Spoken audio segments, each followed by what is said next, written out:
September 11th, 2001, Tuesday. The kind of morning America had lived through 1,000 times before. The sun rises slowly over the East Coast, casting a soft orange glow across quiet neighborhoods, highways, and city skylines. There are no alarms, no warnings, no sense that history is about to change forever.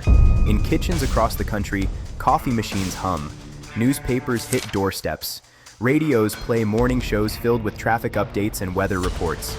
It is an ordinary morning, and that is what makes it so dangerous. At Newark Liberty International Airport in New Jersey, travelers move through Terminal A with the casual impatience of routine.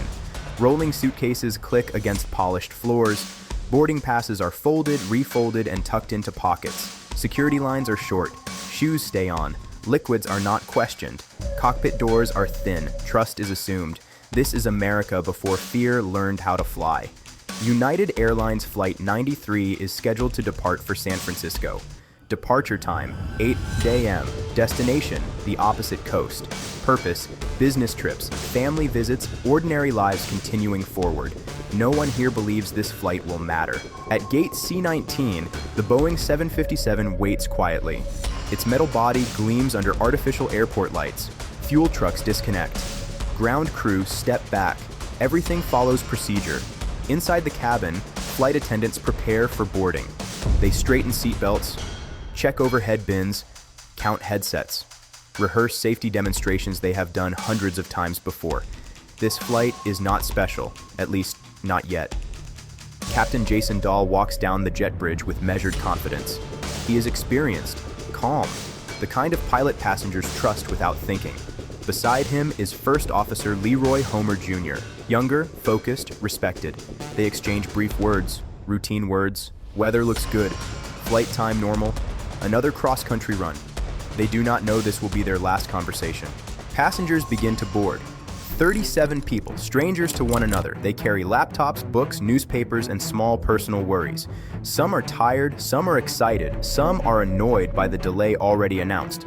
Among them are business executives heading west for meetings, a retired couple traveling together, a college student returning to campus, parents eager to get home. They choose seats without knowing why those seats will matter. They do not know they will soon depend on each other to survive. 4 other passengers board quietly. They blend in. No weapons are visible. No alarms sound. No suspicions are raised. They are calm, purposeful, silent. They are not passengers. They are hijackers. Flight 93 does not leave on time. Mechanical traffic delays hold the plane on the ground. Minutes pass, then more minutes. Passengers sigh. Some glance at watches. Some complain softly. No one realizes this delay will save lives. Because while Flight 93 waits, history accelerates elsewhere. At 8:14 a.m., American Airlines Flight 11 is hijacked. At 8:19 a.m., a flight attendant calls for help. At 8:46 a.m., Flight 11 crashes into the North Tower of the World Trade Center. But inside Flight 93, sitting on the runway, none of this is known. Phones are still off. News has not reached the cabin. The sky still feels safe. Finally, at 8:42 a.m., Flight 93 is cleared for takeoff. The engines roar, the aircraft accelerates, wheels lift from the ground, the plane rises into a cloudless blue sky. At that exact moment, America is already under attack. Inside the cabin, seatbelt signs glow. Flight attendants begin their routine. Ladies and gentlemen, welcome aboard United Airlines Flight 93. The safety demonstration plays out like theater. Oxygen masks, life vests, emergency exits. No one is really listening. They never do. As the aircraft climbs, some passengers open laptops. Others close their eyes. A few flip through magazines. The cockpit is quiet. Captain Dahl keeps his eyes on the instruments. First Officer Homer monitors air traffic control. Everything is normal. Almost. At 9:03 a.m., United Airlines Flight 175 strikes the South Tower. Television screens across America explode with chaos. Anchors struggle to speak. Smoke pours into the sky. The word terrorism begins to spread. But Flight 93 is already airborne. And still, no one on board knows. Air traffic control begins to sense something is wrong. Radio chatter becomes tense. Planes are being rerouted. Controllers speak faster. Instructions overlap. In the cockpit of Flight 93, the tone changes subtly. Not fear, confusion. At 9:24 a.m., a chilling message goes out.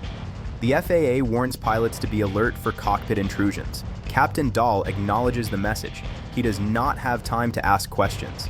He does not know he is already marked. At 9:28 a.m., a sound breaks the calm. The cockpit voice recorder captures a sudden struggle, shouting, grunts, the sound of a fight. The plane jerks violently. Passengers look up, startled. A scream echoes from the front of the aircraft, then another. The hijacking has begun. In the cabin, confusion spreads like electricity. A flight attendant rushes forward. Passengers grip armrests. The aircraft drops suddenly, losing altitude. Someone cries out. Another passenger whispers, "What's happening?" No one answers. Inside the cockpit, chaos explodes. The hijackers force their way in. Captain Dahl and First Officer Homer fight back. Their voices strain. There is no surrender. There is only resistance. And then, silence. The cockpit door closes. The plane stabilizes. But something is wrong. Very wrong. A voice comes over the intercom. It is accented, broken English. Ladies and gentlemen, here the captain. Please sit down. Remain seated. We have a on board. The words hang in the air. On board. Panic ignites. Passengers freeze. Some pray, some cry. Some stare straight ahead, refusing to move. This is not turbulence. This is not a delay. This is war at 35,000 feet. Flight attendants move through the cabin. Their faces are pale, but controlled. They whisper urgently. They understand before the passengers do. This is not a robbery. This is not a negotiation. This is a suicide mission. At 9:32 a.m., the hijackers make a fatal mistake. They broadcast a message intended for the cabin, but transmit it to air traffic control instead. "We have a board. We are returning to the airport." Controllers hear the message, and the truth becomes undeniable. Another plane is lost. In the back of the aircraft, phones come alive. Passengers begin calling loved ones. Voicemails fill with fear. "Something's wrong. I love you. Pray for us." They do not yet know the full story, but they are about to. Because Flight 93 is late, and that delay means something extraordinary. It means the passengers will learn the truth. It means this flight will not end quietly. It means history is about to change direction. The plane turns east, toward Washington, D.C., toward power, toward a target that could redefine the nation. And inside the cabin, ordinary people begin to understand something terrifying. This flight is not meant to land. The truth reaches the cabin through whispered phone calls. Passengers hear broken sentences from the ground. 2 planes hit the World Trade Center.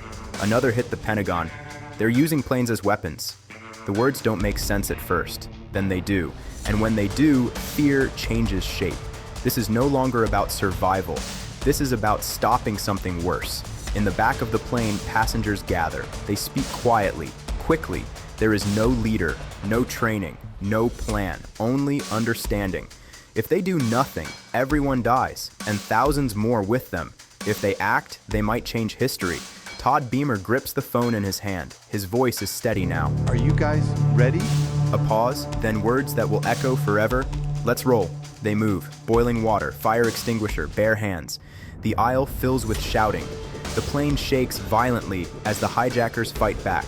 Inside the cockpit, panic replaces control. The aircraft pitches up, then down. Alarms scream. The cockpit voice recorder captures the final moments. Hijackers shouting prayers, passengers shouting determination. The nose drops sharply, the ground rushes closer.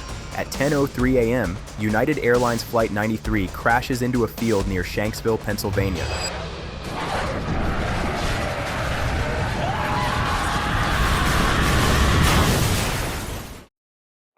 No survivors.